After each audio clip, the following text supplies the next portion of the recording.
হয়ে গেছে মা, হয়ে গেছে। মাথাটা ভালো করে আজরাতেই পারলাম না। ওহ, সকাল সকাল স্নান করতে বেশ ঠান্ডাই লাগলো। যাকগে বাবা। আয় তুলি, তাড়াতাড়ি করবি, এখানে কিন্তু সব পুজোর জোগাড় হবে আর রাতে কিন্তু সবাই খিচুড়ি খেতে আসবে। চলো শুরু করা যাক।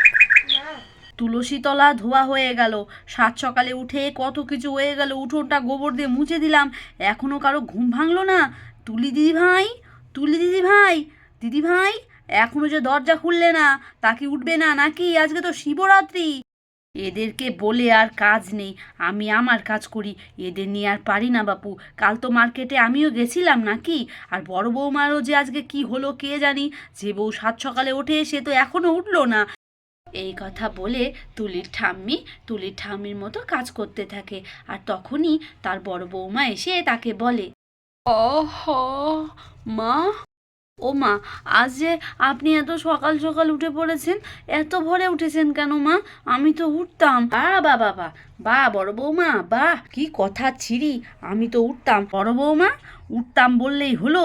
আজকের দিনেও কি উঠতাম? হ্যাঁ, কখন উঠতে শুনি? আজকে তো শিবরাত্রি, কখন উঠে কখন ল্যাপা পোচা করতে, আর দিদি ভাইদের সব জোগাড়জান্তি করে দিতে হবে তো নাকি? যাও যাও, আর কথা বাড়িও না তো বাপু, যাও স্নান করে এসো, যাও যাও, স্নান করে এসে ঠাকুরের সব কিছু জোগাড়জান্তি করো, আর ভাল লাগে না তোমাদের নিয়ে, বুঝেছো? ই বাবা, সত্যিই তো আজকে তো শিবরাত্রি, আমাদের বাড়িতে তো বড় করে পুজো হয়। ছি ছি ছি ছি ছি ছি, আমি বাড়ির বড় বউ, এটা আমি কি করছি? না না, আমি গিয়ে স্নান করে আসি। সত্যিই তো মা, আজকে উঠতে বেশ দেরি হয়ে গেছে, আজ বাড়িতে কত কাজ। ঠিক আছে মা, আমি যাচ্ছি, কেমন? ইস, কত দেরি হয়ে গেল, যাই তাড়াতাড়ি করে স্নানটা সেরে নতুন কাপড় পরে আসি। যাকগে, আমারও হয়ে গেল, যাই আমিও এবার স্নানটা সেরে আসি। কত কাজ, হ্যাঁ, কখন কি করব আমার তো কিছুই মাথা কাজ করছে না। এই কথা বলে তুলির ঠাম্মি বালতি হাতে নিয়ে স্নান করতে চলে যায়। যাই তাড়াতাড়ি করে স্নান করে ধোয়া শাড়ি পরে আসি, কখন আলতা পরবো, কখন কি পরবো। এইভাবে যখনই তুলির ঠাম্মি কথা বলতে বলতে স্নানে যাচ্ছিল, ওদিক থেকে তো তুলি, ঠাম্মিটাও পারে, সাত সকালে এত চিৎকার চেঁচামেচি করে না, ভালো লাগে না। ওহ, বড্ড আলসি লাগছে আজকে, খুব আলসি লাগছে। আরে, ঠাম্মি কি বলছে শিবরাত্রি? ওহো, ইস, আমি তো একদম ভুলে গেছি, এই জন্যই তো ঠাম্মি এত রেগে গেছে। না না, আর দেরি করা ঠিক হবে না আমার, আমি গিয়ে আগে স্নানটা সেরে নিই, নইলে ঠাম্মির বকুনিতে আজকে বাড়ি থাকা দায় হয়ে যাবে। এই কথা যখনই তুলি বসে বসে বলছে, তখনই বাইরে থেকে তার ঠাম্মি ডেকে ওঠে, দিদি ভাই, তুমি নিশ্চয় ওঠোনি এখনো? আসছি ঠাম্মি, আসছি, আমি স্নানে যাচ্ছি ঠাম্মি, তোমায় আর আসতে হবে না। ইস, কত দেরি হয়ে গেল, যাই বাবা, আমি স্নানে চলে যাই। এই কথা বলে তুলিও স্নান করতে চলে যায়। ও মেজো কাকিমণি, মেজো কাকিমণি, তোমরা কি স্নান করতে চলে গেছো সবাই? এ কি, কারো তো কোনো আওয়াজ পাচ্ছি না, তার মানে আমি সবার লাস্ট হলাম। তারপর তুলির ঠাম্মি স্নান করে চলে আসে। ওহ, সকাল সকাল স্নান করতে বেশ ঠান্ডাই লাগলো। যাকগে বাবা, চুলটাকে ভালো করে মুছে নেই। কি হলো বড় বৌমা, তোমাদের আর কতক্ষণ লাগবে? হ্যাঁ, তো আজকেও কি সাজগোজের পর্ব অনেকক্ষণ ধরেই চলবে নাকি? তাড়াতাড়ি করো, কখন পুজোর জোগাড়জান্তি হবে বলো তো? হ্যাঁ, সন্ধে হতে না হতে তো জল ঢালতে হবে নাকি? হয়ে গেছে মা, মাথাটা ভালো করে আজরাতেই পারলাম না, ক্লিপ মেরে দিয়েছি, চলুন। তা বলছি বড় বৌমা, মেজো বউ আর ছোট বউ, তাদের কি কোনো হদিশ আছে? তারা কোথায়? তারা স্নান টান করেছে? মা, করেছে, মেজো আর ছোট বাইরে দেখে এলাম আলতা পড়ছে। চলুন মা, চলুন বাইরে যাই, কত জোগাড়জান্তি করতে হবে বলুন তো। চলো তুমি এগোও, আমি চুলটাকে এরকমভাবেই গামছা দিয়ে মুড়িয়ে আসছি, আমার হয়েছে যত জ্বালা, আর ভাল লাগে না। ঠিক আছে মা, আপনি আসুন, আমি যাচ্ছি, কেমন? এই কথা বলে বড় বউ বাইরে চলে যায়। কিরে মেজো, হলো তোর আলতা পরা? হ্যাঁ দিদিভাই, হয়ে গেছে দিদিভাই, হয়ে গেছে। দিদিভাই, তুমিও পড়বে, তাড়াতাড়ি এসো দিদিভাই। ছোট, আয় আয়, তুইও আলতা পরে নে, বসে আছিস যে বড়, তাড়াতাড়ি আয়। তুমি পড়বে না? তুমিও এসো দিদিভাই, তোমাকেও পরিয়ে দিই। ছোট, পড়বো পড়বো, বস ওখানে, বসে পড়। কথা বলে বড় বউ, মেজো বউ, ছোট বউ সকলে মিলে আলতা পড়তে বসে পড়ে। মেজো, পায়ের নিচে কিছু দিতে হবে বুঝেছিস, নইলে আলতার দাগ বসে গেলে আর উঠবে না, পায়ের তলায় কিছু দিয়ে নে। দিদিভাই তোমার পাটা দাও দেখি, আলতা পরিয়ে দিই। আমার হয়ে গেছে, তুই বরঞ্চ ছোটোকে পরিয়ে দে। ছোট আয় আয়, তোকে আলতা পরিয়ে দিই, দুজন মিলে আয়। এমা না না দিদিভাই, না না, আমি নিজেই পরে নেব। ছিছি, তোমরা কেন আমার পায়ে হাত দেবে? হ্যাঁ ছোট বৌমা, তুমি জানো না তোমার মেজদি ভাই আর তোমার বদ্দি ভাই তোমাকে ছোট বোনের মতোই দেখে। যাও যাও, আলতা পরিয়ে দেবে, পরে নাও। আর শোনো, তুমিও কিন্তু মেজদি ভাইকে আর বদ্দি ভাইকে আলতা পরিয়ে দেবে, বুঝেছো? আছে মা, পরিয়ে দেব। ও মা, বলছি আপনিও আসুন না মা, আলতা পরবেন। আসুন মা, ছোট তো ঠিকই বলেছে, আসুন মা আসুন, আগে আপনাকে পরিয়ে দিই মা। ও মা তাড়াতাড়ি আসুন। থামো বড় বৌমা, থামো। তোমরা কি শুধু এই আলতা পরা নিয়ে সময়টাকে পার করে দেবে নাকি? হ্যাঁ, আর কোনো কাজকর্ম নেই নাকি?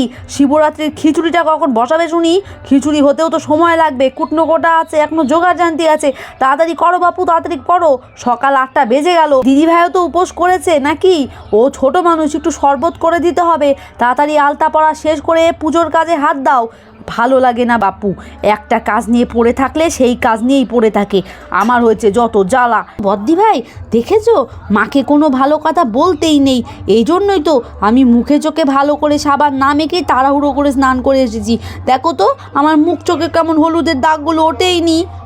আগে মেজো, নে বোন নে, তাড়াতাড়ি করে আলতা পর। সত্যিই তো, আবার সবাই যে খিচুড়ি প্রসাদ নিতে আসবে যে রাত্রে, শিবের মাথায় জল টল ঢেলে। নে বোন নে, আমরাও তো জল ঢালবো, সন্ধ্যেবেলা যাবো। তাড়াতাড়ি কর, আবার জোগাড় জানতে আছে। ছোট দে দে দে, পা দে বোন, পা দে, আলতাটাকে পরিয়ে দিই। আর ছোট বউ পা দেয় আর বড় বউ আলতা পরিয়ে দিতে থাকে। ছোট একদম কিন্তু পাটা নড়াস না, বুঝেছিস? ইস কি ছোট ছোট পা, বেশ ভালো লাগছে রে তোকে আলতা পরাতে। জানিস জানিস তো ছোট, এইভাবে যখন রিঙ্কির বিয়ে হয়ে এসেছিল আমি আলতা পরিয়ে দিতাম। কি রে রিঙ্কি, তোর মনে আছে সেসব কথা?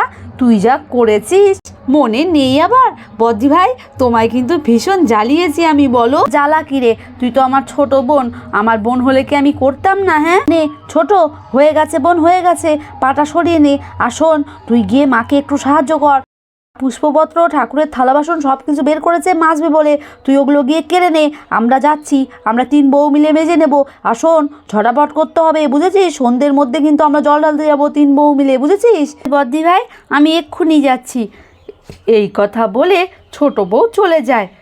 বদ্দি ভাই, ও বদ্দি ভাই এসো, আগে তোমাকে আমি আলতাটা পরিয়ে দিই। চলো চলো, আমরা 3 বউ মিলে তাড়াতাড়ি করতে হবে তো, নইলে মা আবার কখন রেগে যাবেন। শোন, আমি সে না হয় পরে নিচ্ছি, তুই গিয়ে দেখ তুলি সোনার উপর রেডি হলো নাকি স্নান দান করে, নইলে তো আবার উপোস শুরু হবে না। ওরা তো আজকে উপোস করেছেন রে, সকাল সকাল তো স্নানটা শেষ করতে হবে নাকি?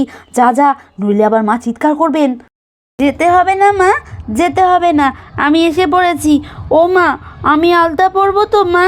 ও মা বলো না, আমি আলতা পরবো তো। মা তুই আলতা পরবি, দাঁড়া আগে আমি পরে নিই মা, ঠাম্মি যে রেগে যাবেন। তুই নিজেও পর আর বুনুদেরকে পরিয়ে দে। কেমন লাগবে কে জানি, পায়ের যত্নও করতে পারি না, তাড়াহুড়ো করে যা পারি তাই পরি রে মেজো। আর সময় নেই, মা কখন যেন আবার এসে পড়েন। হয়ে গেছে, তুলি সোনারূপাকে নিয়ে এসে তুই আলতা পর মা, আমরা উঠি, বুঝেছিস?